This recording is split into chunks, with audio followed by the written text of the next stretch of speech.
हम जितने भी प्लांट लवर्स हैं सर्दियों में इस बात का इंतज़ार करते हैं कि कब जल्दी से मौसम चेंज हो और फूलों का मौसम आए। विंटर्स में जो फ्लावर्स होते हैं वो इतने ज़्यादा वैरायटी होती है, पर जो भी हो सबसे पहले खिलने वाली जो क्रिसैंथेमम यानी कि गुलदाउदी यानी कि मम्स हैं, उनकी सुंदरता का कोई जोड़ नहीं है। इस बार मैं ये बॉल शेप वाले हैंगिंग बास्केट्स ले आई थी। आप देखिए एक एक में हज़ारों फूल हैं और इतनी खूबसूरत ये वैरायटी है। और आप भी चाहें तो ला करके इनको लगा सकते हैं और ये आपके गार्डन में चार चांद लगा देंगी। और बहुत सारे कलर्स मैं लाई हूँ, आपको दिखाती हूँ। हैंगिंग बास्केट्स में तैयार इन क्रिसैंथेमम यानी कि गुलदाउदी में मैं yellow colour, white colour, pink colour, purple colour, maroon colour और मस्टर्ड कलर, ये सारे कलर के मैं बास्केट्स लेके आई हूँ। और ये जो गुलदाउदी की वैरायटी है इसमें आप देख सकते हैं कि जिनमें फूल खिले हैं उनमें तो आपको दिख ही रहा होगा, जिनमें फूल नहीं खिले हैं आप उसमें बर्ड्स को देखिए।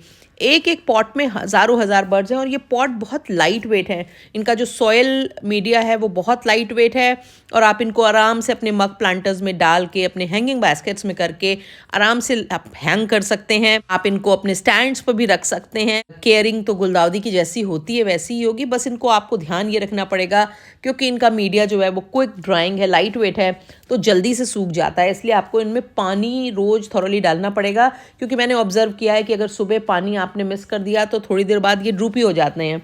तो इसका मतलब ये है कि आपको इनको 9-10 बजे तक पानी डाल देना है और वो भी थॉरली, सो दैट कि दिन भर ये अच्छे बने रहें। क्योंकि गुलदाउदी में हमेशा ये होता है कि अगर आपने कलियां आने के बाद पानी डालने में लापरवाही की तो कलियां बर्न हो जाती हैं, जल जाती हैं और फूल अच्छे से नहीं होते हैं। और मगर ये बहुत ज़्यादा खूबसूरत वैरायटी है। और मैं गई तो थी कुछ और प्लांट्स लेने, विंटर फ्लावरिंग प्लांट्स के सैपलिंग्स लेने या उनके प्लांट्स लेने, पेटूनिया वगैरह, सैल्विया, ये सब, पर जब इन पे मेरी नज़र पड़ी तो मैं रेजिस्ट नहीं कर पाई। बहुत सारे मैंने कलर्स इनके ले लिए। नॉर्मली मैं जो गुलदाउदी है वो इन हाउस ही तैयार करती हूँ, अपने पुराने प्लांट्स की कटिंग्स को तैयार करके ही मैं अपने पॉट्स बनाती हूँ। पर इस बार जब मैंने ये वैरायटी देखी तो मुझसे रहा नहीं गया और मैं झटपट इनको लेकर के आई। और आप विजुअल्स में देख रहे हो एक एक प्लांट में कितनी कलियां हैं और ये सारी जब एक संग खिलेंगी ना तो आप समझ लीजिए कि इतना डिवाइन लगने वाला है। सबसे बड़ी बात तो ये है कि गुलदाउदी होती है वो अपने आप में ही ऐसा प्लांट है जिसका हम सब जो प्लांट लवर्स हैं वो इंतज़ार करते हैं। मैं हमेशा ये इंतज़ार करती हूँ कि किस तरह से जल्दी से सर्दियाँ आएँ और गुलदाउदी खिलने लगे, क्योंकि ये प्लांट एक तो इतने लंबे समय तक खिला रहता है ना कि दिल खुश कर देता है और इसमें जो आप मेहनत करते हैं ना उसको ये सफल कर देता है।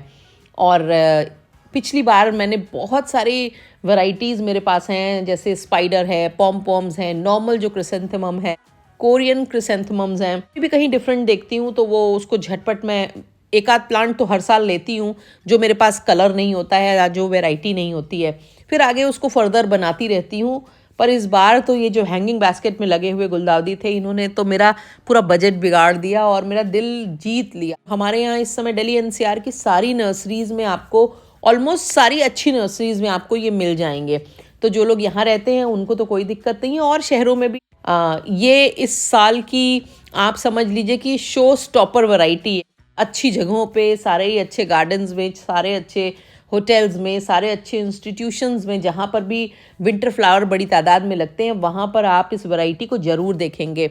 और ख़ास करके उन लोगों के लिए जिनकी छोटी बैल्कनीज़ हैं और जिनको हैंगिंग बास्केट्स में ही प्लांट या मग प्लांटर में लगाने होते हैं उनके लिए भी बहुत अच्छी है। देखिए मैंने कुछ रेलिंग्स पे मग प्लांटर्स में लगा रखा है, कुछ को हैंग कर रखा है, कुछ को स्टैंड पे रख रखा है। और ये सारे जो फ्लावरिंग प्लांट्स होते हैं वो मैं अपने घर के बैकयार्ड पीछे के हिस्से में लगाती हूँ क्योंकि वो साउथ फेसिंग एरिया है और वहाँ पे 6 से 8 घंटे की चटक धूप आती है जिसमें कि जो मेरे विंटर फ्लावरिंग प्लांट्स हैं बहुत अच्छे खिलते हैं। मैं एक ऐसे घर में रहती हूँ जिसमें चारों तरफ प्लांट लगाने का एरिया है, तो मैं प्लांट्स को उनकी डायरेक्शन के हिसाब से उनको लगाती हूँ। और सारे जो फ्लावर्स हैं वो साउथ में लगाती हूँ। इनको मैंने यहाँ हैंग कर दिया है और कुछ मैंने वर्टिकल स्टैंड पे लगा करके इस तरह से वॉल माउंटेड स्टैंड पे इस तरह से लगा रखे हैं, कुछ मैंने रेलिंग प्लांटर्स में लगा रखे हैं, कुछ मैंने हैंगिंग बास्केट्स की तरह हैंग कर रखे हैं। तो ये सारी वैरायटीज़ जो आपको दिख रही हैं ये तो पिछले साल की थी जिनको कि मैंने दोबारा इनकी कटिंग्स लगाई और इनको प्रिपेयर किया। और ये क्रिसैंथेमम पूरा पैसा वसूल प्लांट होता है क्योंकि इतने लंबे समय तक इसके फ्लावर्स बने रहते हैं कि आप काफ़ी जो है आपको संतुष्ट करके जाते हैं। बस आप छोटी छोटी चीज़ें ध्यान रखिए कि जब इनमें बडिंग हो चुकी हो तो पानी में लापरवाही मत करिए, अदरवाइज़ फूल जल जाएंगे, ख़राब हो जाएंगे। और दूसरी चीज़ ये है कि आप अगर खुद से तैयार कर रहे हैं तो आपको फ्लावर बूस्टर फर्टिलाइज़र्स ऐड करने ही पड़ेंगे, जिसमें कि आप माइक्रोन्यूट्रिएंट और पोटाश और डीएपी को मिक्स करके जिसको बना सकते हैं, और इसके साथ ही वर्मी कंपोस्ट के मिक्सचर में इसको डाल करके और फिर प्लांट में डालें। तो अगर आप ख़रीदने जाते हैं तो आप हमेशा ये कोशिश करें कि आप एक आधा अगर छोटा मोटा कोई फूल खिला हो, सो दैट, या बड खुल रही हो जिससे आपको कलर पता चल जाए। इसके अलावा आप कभी भी खिली हुई मत लाइए, क्योंकि अगर आप खिली हुई लाएंगे तो वो आपके घर में बहुत कम समय तक रहेगी और आपके पैसे वेस्ट जाएंगे। तो जब भी आप नर्सरी में जाएं और गुलदाउदी का प्लांट आप लगाया पॉट में लगा हुआ या बास्केट में लगा हुआ इस तरह खरीदें, तो बडिंग जिसमें हो चुकी हो पर फूल न खिल रहे हो वो वाला प्लांट खरीदें। उससे दो आपको फ़ायदे होंगे। एक तो आपको ये इंतज़ार नहीं करना पड़ेगा कि आपके प्लांट में बर्ड्स लगी कि नहीं लगी। बर्ड्स लग चुकी होती हैं, फिर उसके बाद आपको फूल अगर खिल चुके होंगे तो आपके जल्दी स्पेंट हो जाएंगे, तो आपका नुकसान है।